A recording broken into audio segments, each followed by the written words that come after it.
because I've forgotten to do that.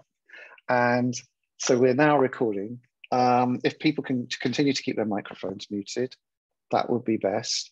I wanted to begin today to share some of the experiences of GSRD therapists that I polled back in last November, December time in the Pink Therapy group. And I've sought permission to read some of these from you. And I just asked if people had, could people share their experiences with me of some of their training? And I was really quite taken aback and to some extent traumatized by how strongly things haven't changed in the last 35 years or more that I've been working in the field. And we had to think that they have, but it just seems to be there's a lot more. There continues to be these misattunements, microaggressions, or quite serious breaches, really.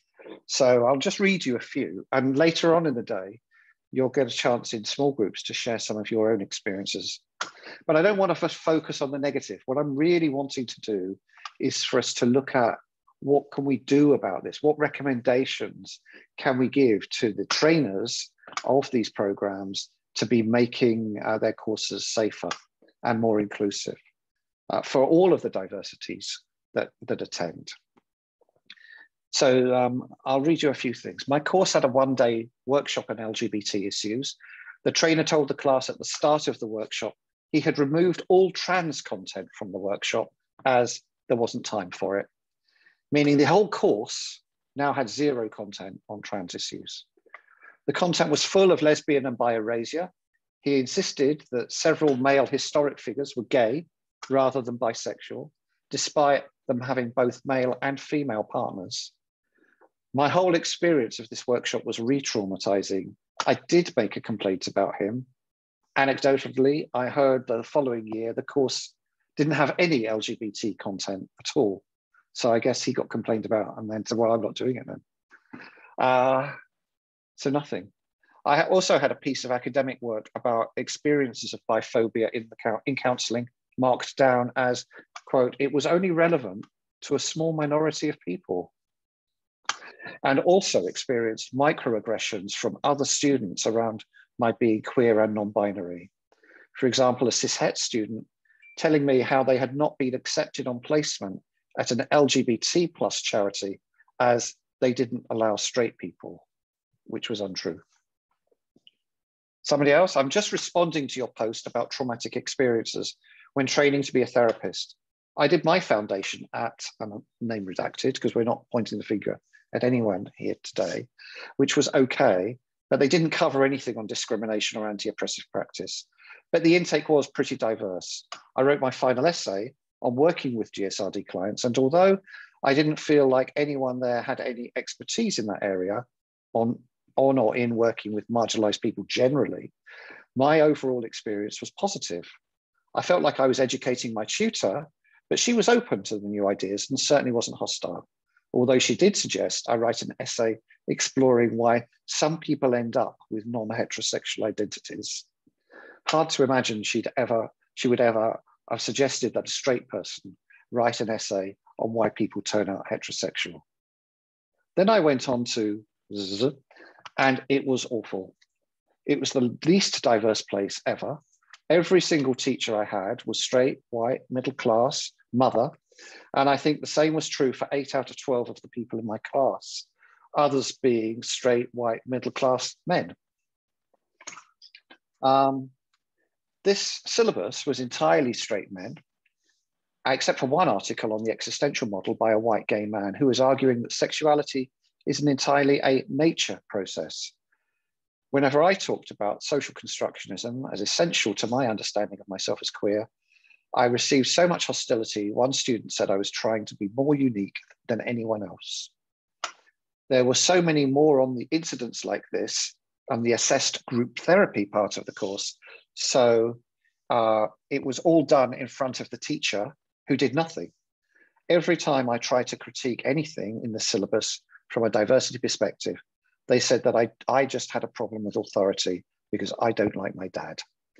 At my mid-year assessment, the head of year said that if I didn't change, they weren't going to pass me into year 2. So I just had to be quiet and comply. But then part of the way through that year, there was an amazing piece of student activism with some students from colour in the year above me. They all wrote open letters, which were circulated around the staff and students, saying that the school was racist. The only black members of staff had resigned halfway through the academic year, although I didn't know him. Students said that was because the school was racist.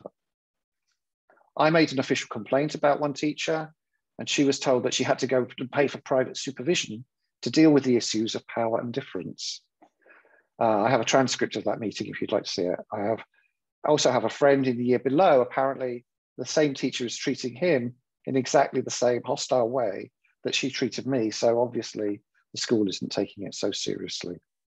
I mean, that's just a couple of examples there. There was a bit more from that person, and I'm going to give you some more examples. I felt it mostly in relation to class and poverty. And I think these get really unexplored on programs.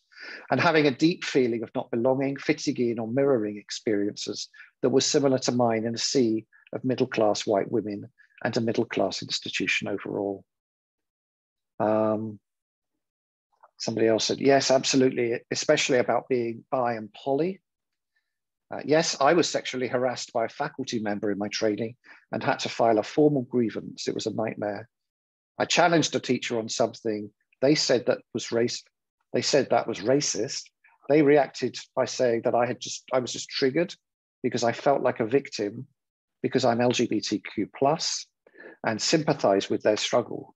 It goes without saying, I have way more privilege than Black people, and me being LGBTQ is irrelevant. It's gaslighting. I suffered sexual harassment from a fellow therapist after I shared I was writing about porn. I was then sexually assaulted by him during a group hug. It was dealt with appallingly. It's a long story. So-and-so, a friend, was a godsend to me during this whole procedure, supporting me emotionally. As for being harmed in therapy, where do I start? Many of my POC clients have suffered gaslighting and more in therapy with white therapists. So it brings us to a really useful point of conversation, I think, here with Julie and Ree. And Julie, tell us a bit about how KICS integrates diversity into its courses. I was really caught up with listening to you then, Dominic, and forgot I had things to say as well. Sorry. No, it was really, just those stories are just so touching, aren't they? They really are.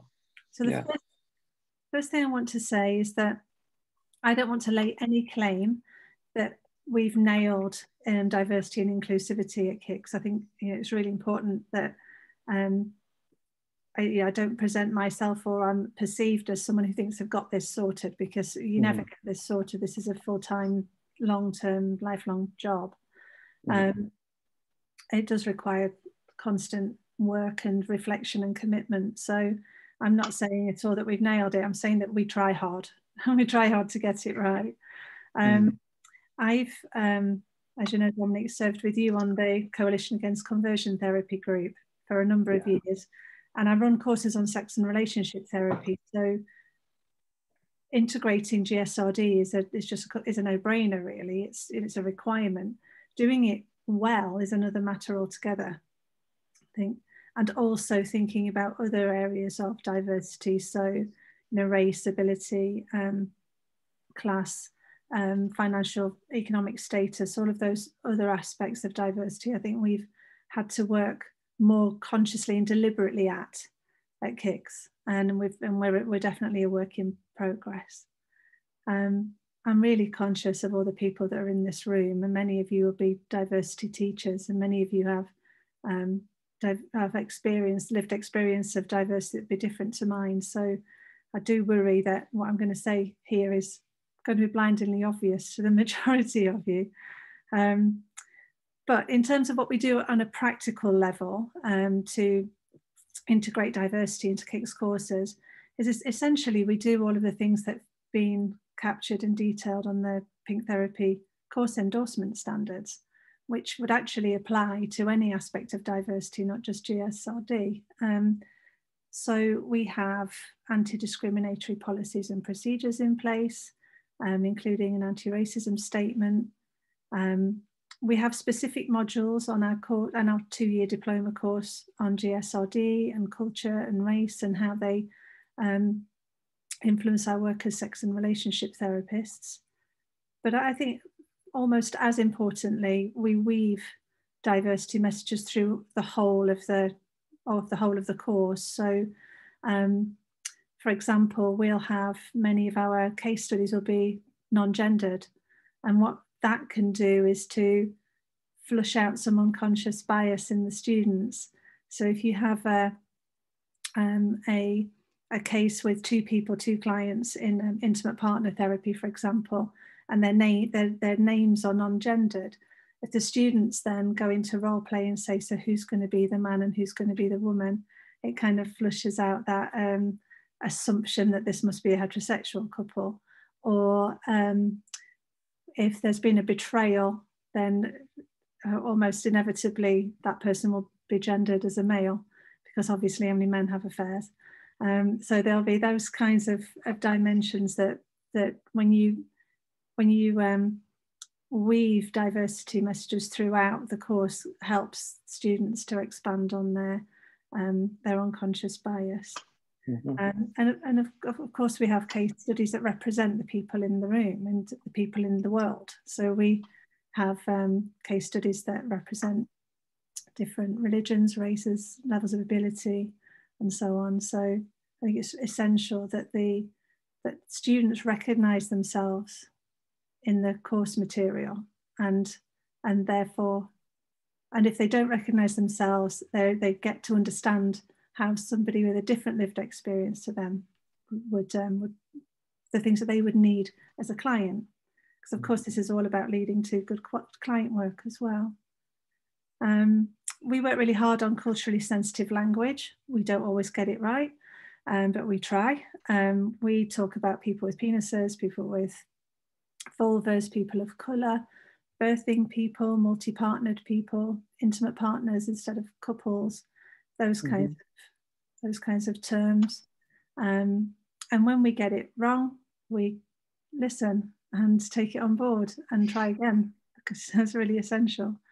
And then I think courses reading lists reflect the course, don't they? So we have almost everything, if not everything, written by Meg John Barker is on the reading list, as I'm sure you'd expect.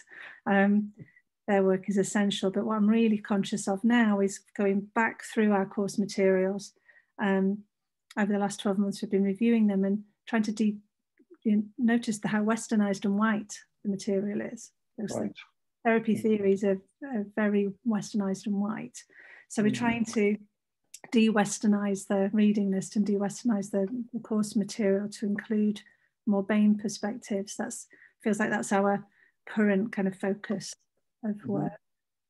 And the last thing I wanted to say in this section is, I took the Pink Therapy GSRD trainer training, and as part of my own development to be a safe trainer, and that's essential training for anybody that's attempting to do this job well, I think. And my big takeaway from that training was to have experiential learnings for students as well as information. So what we do is have all of our knowledge base of the course now is in pre-recorded lectures, because there are people who just don't know anything about anything other than a cis-het perspective. They just don't know, and they need to know and want to know.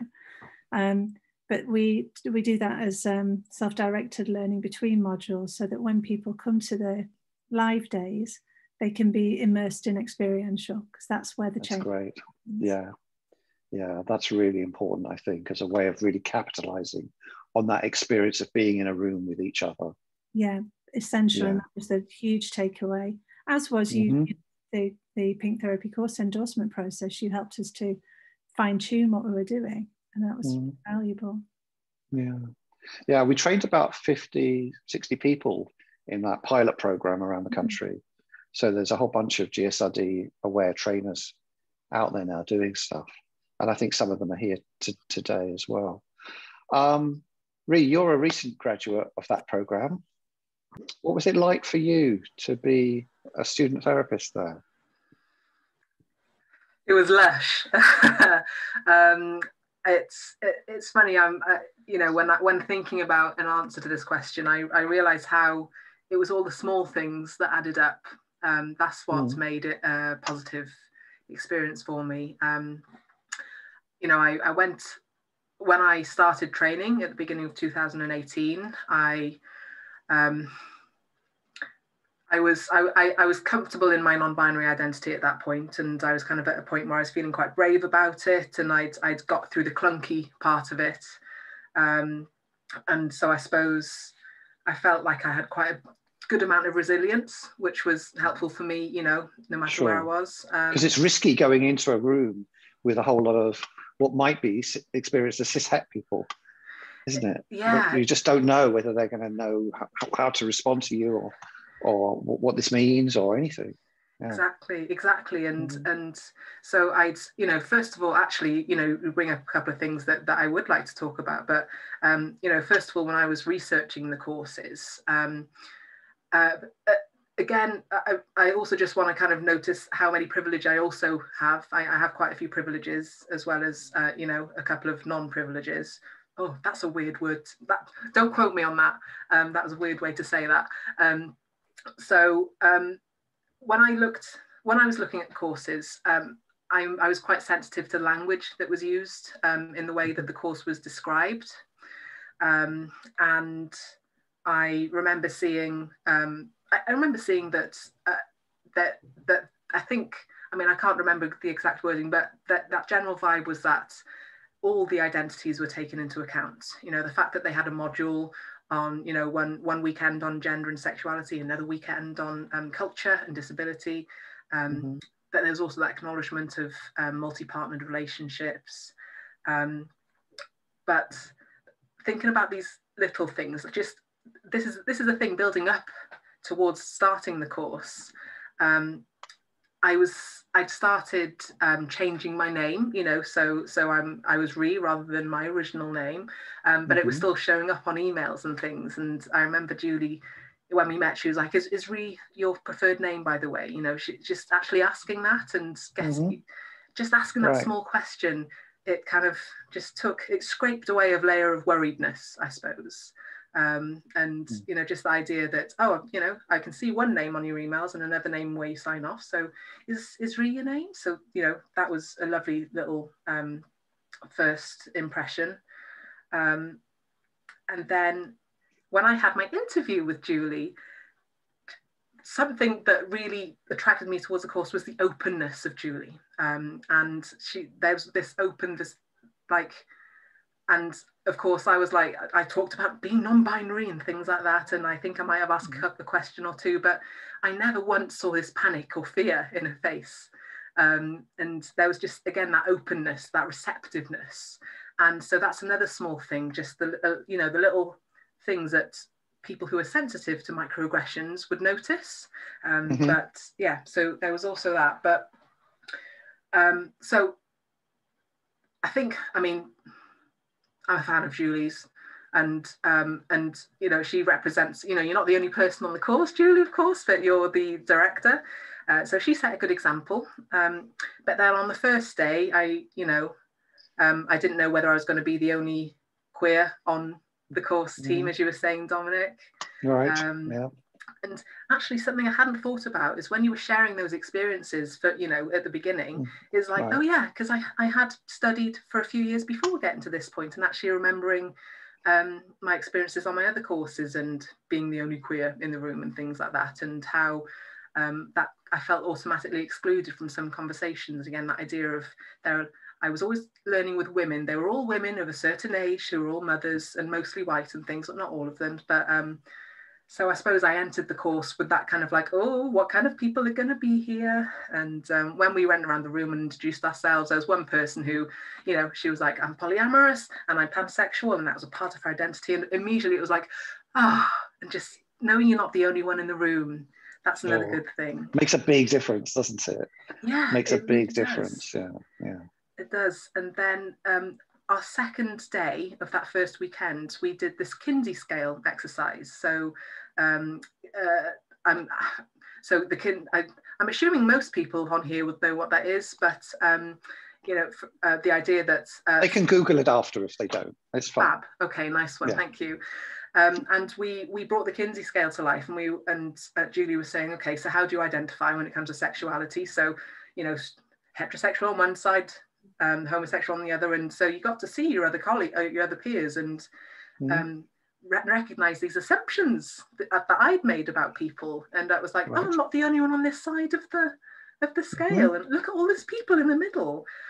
So just seeing people share their sexuality in that scale was nice. It's just kind of, it helped us to not make assumptions, and I think, as Julie said, you know, what you do, you kind of flush out the unconscious bias, and I think that allowed us to flush out some unconscious bias. And for me, I was, you know, there going, oh, is there anyone going to be on this end? And it was nice to see how many people were closer to my end. And yeah, so yeah, basically it was generally quite a positive experience. And I'm just trying to think, you know, we had that one weekend of learning about sexual orientation and gender, and we had a trans person teaching it, and so that was always helpful. And then when we learned about culture, we had a person of colour teaching it, and and just all these little things. So it's quite a diverse faculty. Yeah, exactly. Yeah, quite a diverse faculty. Yeah, it is. There's a module on kink, and I'm teaching some of it too now, at least. Yeah. So it's good to have those other identifications there, taught by people who have lived experience, I think. Exactly. Not that any one person can embody all of these experiences, but there's a kind of, there can be a bit of a resource for the group. Yeah. And so it was nice to see that thought had been put into what kind of people were a part of the teaching team, I suppose. And there was that sensitivity to it. Yeah. Right. Okay. Thank you. Thank you. So, Julie, what else other than the practical steps? Actually, before we do that question, what I think might be quite useful is because Ree was talking about some of their identifications. How about we show some of that last slide that's now got all that Menti data on, and you might want to respond to that, also with some of your own, because this is we had 23 people talking about their different identifications there. I'll into the chat, I will put the link again in case you didn't get a chance to share yours. Please do so. Yeah, we've got a few more coming in now. Great. Because this shows a really wide range here, doesn't it? I wonder if, Julie, you want to kind of respond to some of that, and kind of say what are some of your overlapping identifications and intersections, really, because you're more than you look. I am. You're a lot more complex than you look. And I think that's such an important point, is the point that Ree was just raising there, that it's been really interesting to hear the reference to middle class and mother and female, because I look middle class. I constantly talk about my children because I am a mother, and I am cisgender, but there's more behind that appearance, because actually I'm very much from a working class background, and being working class, I live a middle class life now for sure, but being from a working class family where everyone else in my family is still in that working class from a family of origin, is a really significant identifier for me. Being a cisgender woman is a significant identifier for me, and it's an intersection for me. We've seen in recent weeks, haven't we, the consequences of being a woman in society, or being appearing female in society, and what that can do in terms of your levels of risk. And I'm partnered with a man, so people assume I'm heterosexual. So my heterosexuality, my actual sexuality is invisible. And so, yeah, they're the kinds of projections and assumptions people make. One of the joys of that exercise that we was just talking about there was how the invisibility of bisexuality is kind of addressed in that exercise, because assumptions are made that people are at one or the other end of the spectrum, straight or gay, and actually when you add fantasy in, or you add self-identifiers in, a lot of people shift to the middle ground. So that, I think it's another dimension to think about with diversity, is our awareness of what we're projecting onto people. We're going to talk a lot about the projections and assumptions and difficulties that people get when they're off minoritized identity, but also people who, I use the term a masquerade as a cishet, and that's been helpful for me as an ally, but isn't actually, the full. It doesn't feel true to you, but you're willing for people to make those assumptions because it positions you in a powerful position to challenge and be an ally with others who might treat you differently if they thought that you were other than one of them. Yeah, and in our work together, Dominic, it's a dreadful fact that works, but it works. It does, and I've seen it in the coalition working group happening there, where the queers were speaking out particularly for the inclusion of trans into the working into the definition of protections for the memorandum of understanding. And there were others, including at least one cis gay man, who didn't believe and didn't see the need for that because there wasn't sufficient evidence, because the research hasn't been done, because there's no money to do the research. But we knew, as the queers, seeing the queer clinicians, that we were seeing this in our rooms all the time. And so it was really valuable to have you as being from outside of the clan, the in-group, or the difficult group, speaking out, and also around asexuality. Yeah. Because you were there as the COSRAT representative, and sex therapists have, for decades been treating people with low desire as a condition, as a medical condition, rather than accepting that actually this may be a valid and is certainly a valid orientation and a thing that's real, not something that has to be medicated away or treated through therapy or by pharmaceutical means. Yeah, so it's been really important. We witnessed that in action, didn't we? We really did. Yeah. And it's such a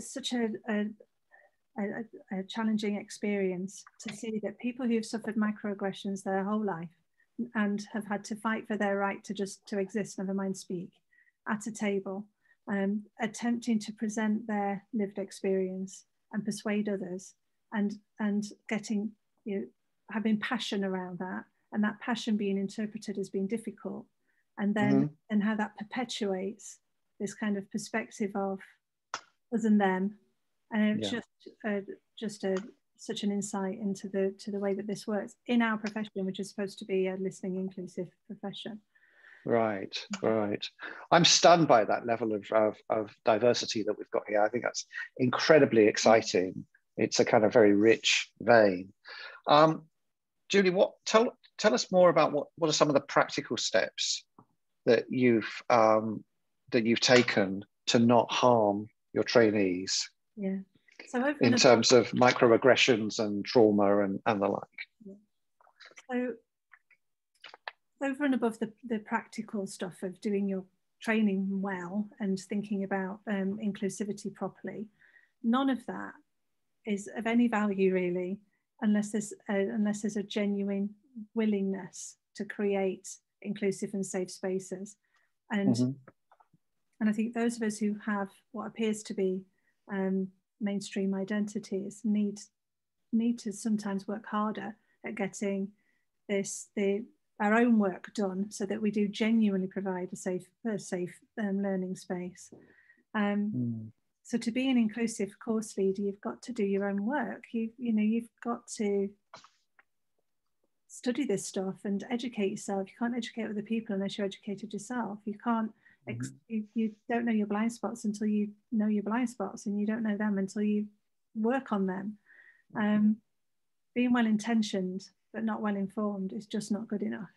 Right. The same way as taking a classically person-centered approach to the work and saying, I see everybody is a unique individual and therefore don't need to know anything about their culture is also not good enough. And that's not a comment against person-centered therapy. It's, it's an approach dear to you and I, Dominic, isn't it?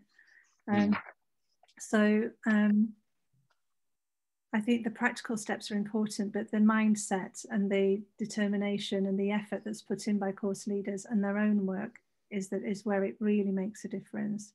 We've got to look at our own unconscious bias. We've got to address our own fragilities. So, I've had students when they've learned over the 2 years with me that their projections of cis-het, the cis bit's right, but the het bit's not quite right. When they've got those projections on me, they sometimes feel, have said that, it bothers them that my sexuality is erased or that I hold it in that way. And my response is, I've had such privilege from presenting in life, being in life as in a relationship with someone of the opposite gender. I haven't experienced any microaggressions around my sexuality at all.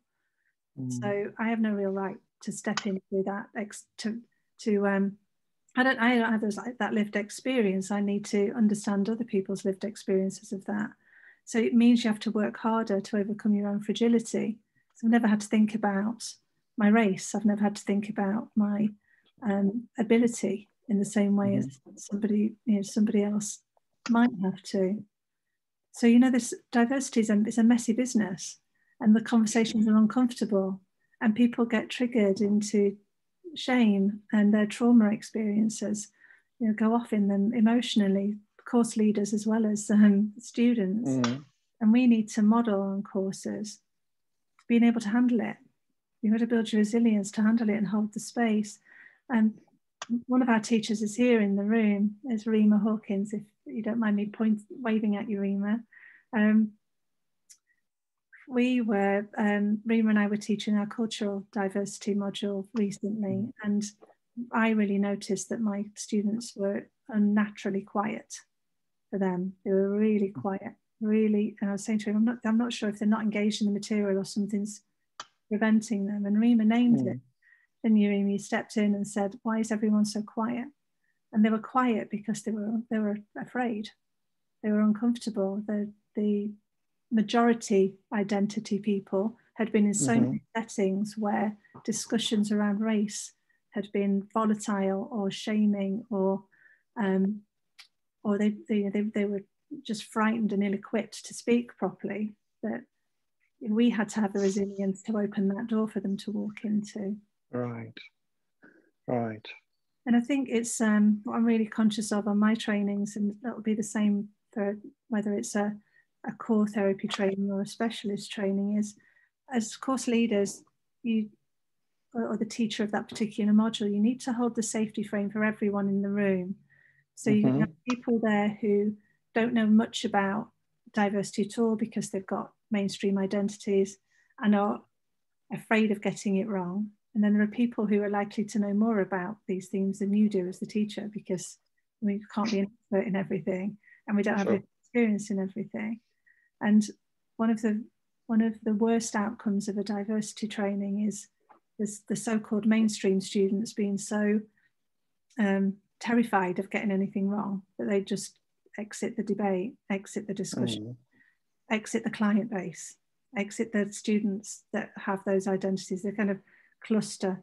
And I think that's a really important balance to hold, that we teach it in a way that includes everybody, doesn't alienate anybody. Right.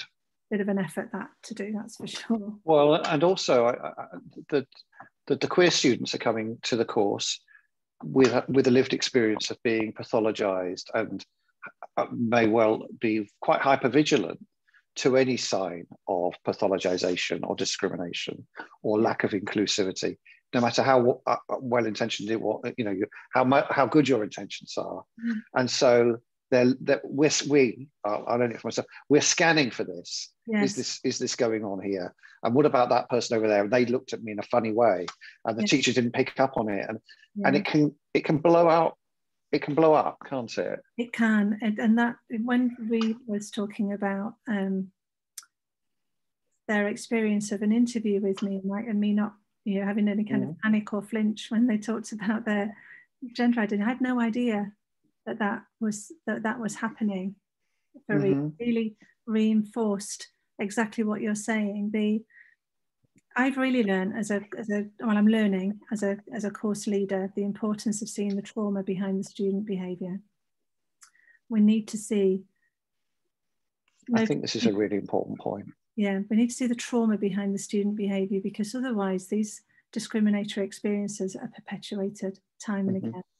Some of the behaviours, you're describing that story at the beginning with that person who was told they were trying to be more unique than anyone else, and they were problems with authority. Some of the behaviours that people demonstrate when they've had a lifetime of microaggressions and discrimination can look like behaviours that are contrary to course standards. So they might look, their wariness and their caution might look like disengagement. Their hypervigilance might look like hypersensitivity. People can be easily triggered into defensiveness and behaviours that look like aggression. And unfortunately, if those behaviours are observed by faculty as being such without considering the background, the backstory, then those people can find themselves in a disciplinary type process, and the whole discrimination cycle is upheld. And that's reinforced. Yeah.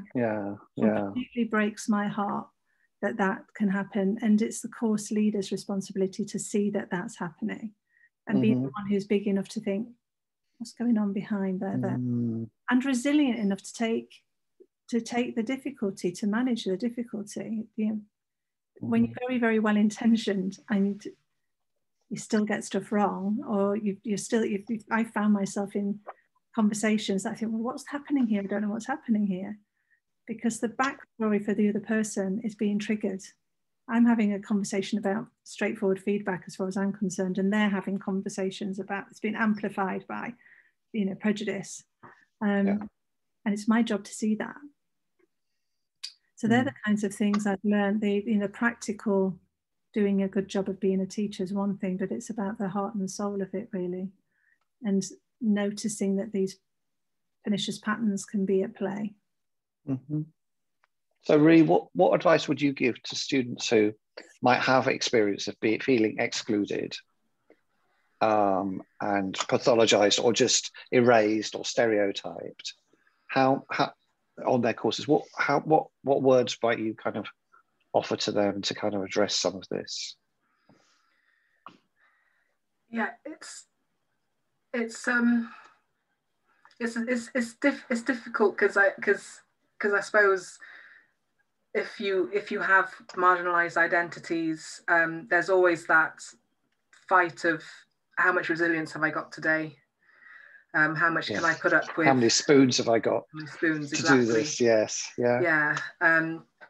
So, I mean, if you're going to be studying in the future, to see what language that the courses are using when they write about their course, not just about what they're teaching, and also give it a go at the interview process or the application process, and again just see how it's dealt with. But I know that if you're already training, then it might be too late for that. So maybe too late then. No. So I'm thinking of microaggressions, and because of course if we've had a series of them throughout the week, and then we're at our lecture and it happens again from the lecturer, for instance, that might be the point where we get our spikes up or put our armor on and just and it might actually feel safer to speak out there than it did in the office meeting or in the departmental meeting in your pay job, because actually this is, you know that there's going to be they might listen to it more closely here. Because I suppose if you're in a place that feels safer for you, then you're more likely to bring it.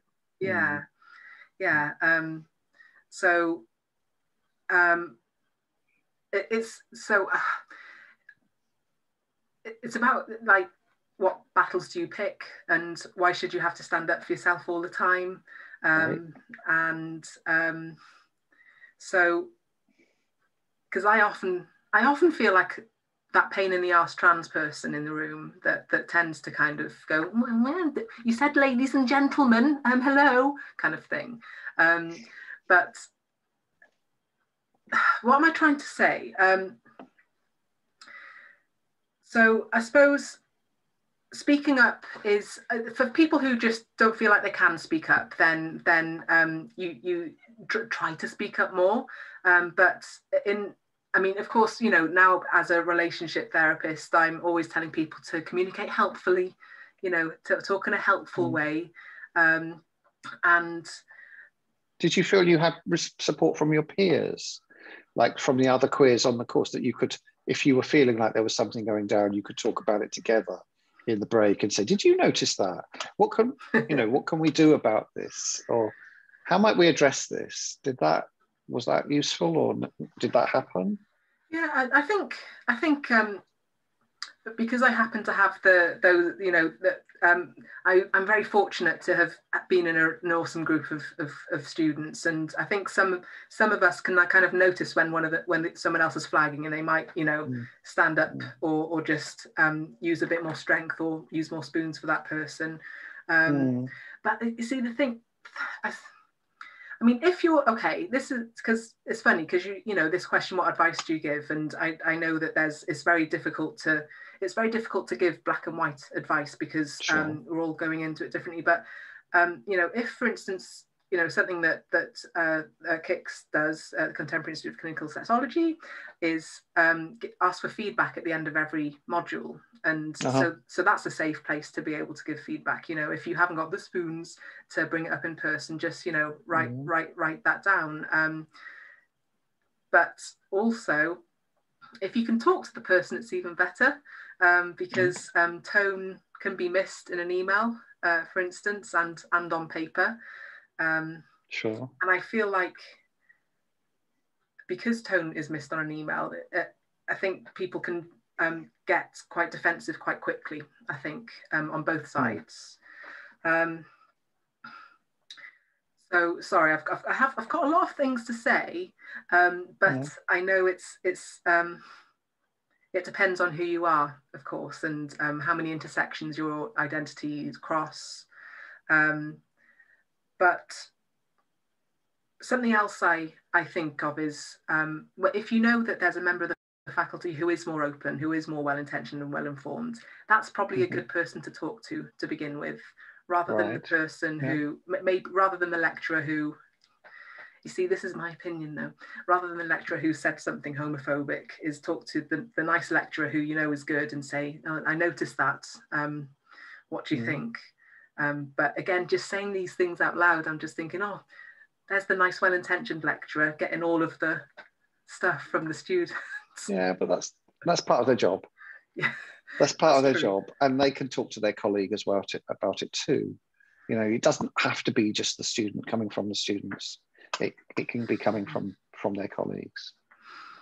Yeah, exactly. But I think finding allies is, and Jake has mentioned this in the chat, that actually you've got allies amongst your student cohort, but you might also have an ally in one of the trainers on the program that you can speak to and get support from.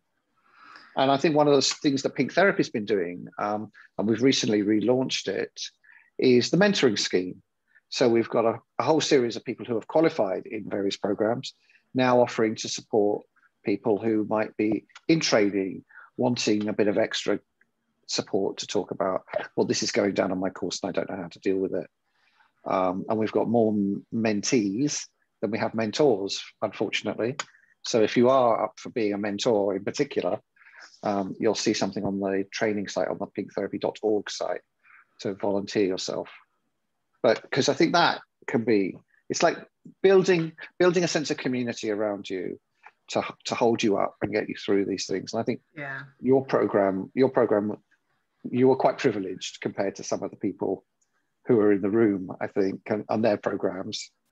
And so I've always had a bit more space to express any niggles, I suppose. And in my space as somebody with a lot of privileges too.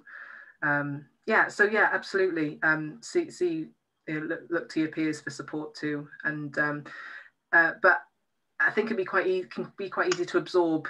If you're receiving, if you hear a lecturer say something that's again gets your hackles up a little bit. It's always worth saying something if you've got the spoons for it, of course. And try, because the other way is, of course, if you're there as the only person in the room with a visible disability, or actually with an invisible disability, and you feel like that's being erased because not everybody knows or anything, it can be quite easy to be quiet. And it is easier to be quiet. And so it's always about looking after yourself and thinking, how much resilience and strength do I have to bring this up, and who with, and who can be helpful to me, who can help me with this. So see who can be helpful. Thank you. I think we're at a point in the program where we plan to have a comfort break. So I think we should maybe take that opportunity. And then when we come back from the comfort break, we're going to go into some small groups, because we've kind of hoped these conversations have been a spark for yourselves to be able to discuss things. So in your small groups, you'll be talking about sharing some of your own experiences, but particularly what we're really interested in hearing from you when you come back from them is what would make therapy courses feel safer from a student perspective. And that's going to be a really useful thing for us to share the knowledge on that. So comfort break now for maybe 10 minutes, and that'll maximize the time in the small groups. So we'll see you back here in 10